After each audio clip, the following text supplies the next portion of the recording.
سید ولد آدم خیر الانام، اس پہ لاکھوں درود، اس پہ لاکھوں سلام۔ نحمدہ ونصلی علی رسولہ الکریم، اما بعد۔ دل میں پھر سے خوشیوں کا پیغام آ رہا ہے، دل میں پھر سے خوشیوں کا پیغام آ رہا ہے۔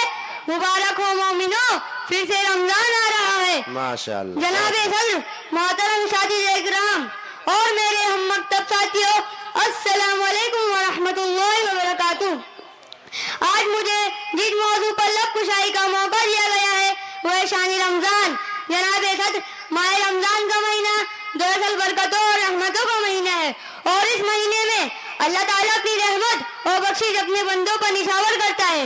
جناب صدر، حضور اکرم صلی اللہ علیہ وسلم کا ارشاد ہے کہ جب رمضان کی پہلی رات ہوتی ہے تو شیاطین قید کر دیے جاتے ہیں اور جنت کے تمام دروازے کھول دیے جاتے ہیں، پھر اس کا کوئی بھی دروازہ بند نہیں رہتا، اور جہنم کے تمام دروازے بند کر دیے جاتے ہیں، پھر اس کا کوئی بھی دروازہ کھلا نہیں رہتا، اور اعلان کرنے والا یہ اعلان کرتا ہے، اے بھلائی کی طلبگار، اللہ تعالیٰ کی طرف متوجہ ہو جا، اور اے برائی کی ارادہ رکھنے والے، اپنی برائی سے باز آ جا، کیونکہ اس ماہ مکرم کے وسیلے میں اللہ تعالیٰ بہت سے لوگوں کو آنکھ سے آزاد کرتا ہے۔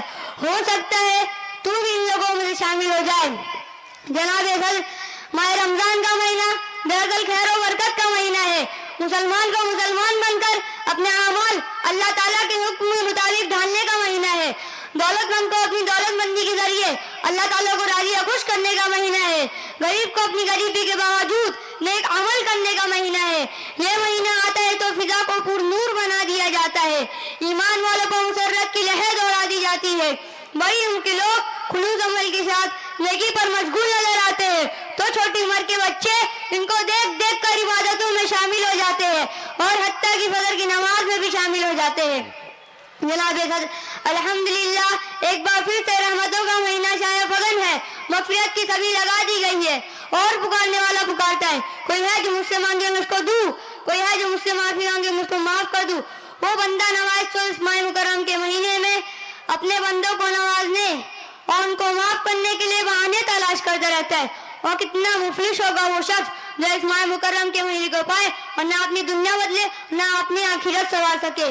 اس دینے والے کی تو اس ماہ مکرم میں کرم کی انتہائی اور ہماری غفلت کی انتہائی کے اس سے بھی فیض نہ اٹھایا جائے۔ وہ دینے والا تو بے دریغ لٹا رہا ہے اور ہم غفلت برت رہے ہیں۔ جناب صدر، اگر رمضان کی برکتوں کا اندازہ لگانا ہے تو اس بات سے لگائیے کہ جب رمضان کا مہینہ آتا ہے تو شیاطین قید کر دیے جاتے ہیں، جنت کے دروازے کھول دیے جاتے ہیں، جہنم کے دروازے بند کر دیے جاتے ہیں۔